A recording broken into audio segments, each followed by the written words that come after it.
আসসালামু আলাইকুম আরহামতুল্লাহ বারকাতুহ।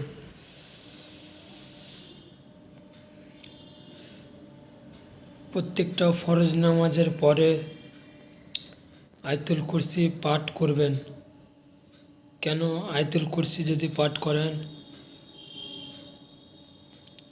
তাহলে আপনার জান্নাতের 8টা দরজা খুলে যাবে। আলহামদুলিল্লাহ। ফরজ নামাজের পর আমাদের নবী মুহাম্মদ সাল্লাল্লাহু আলাইহি সাল্লাম আয়াতুল কুরসি পাঠ করত।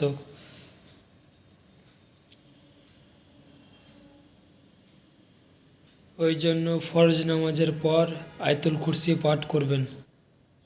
ভিডিওটা কেমন লাগলো অবশ্যই কমেন্টে জানাবেন, আর বেশি করে শেয়ার করে দেবেন, প্রত্যেকটা মুসলমান ভাই বোনেদের কাছে যেন পৌঁছে যায়, তারা এই আমলটা করতে পারে। আলহামদুলিল্লাহ। জাযাকাল্লাহ।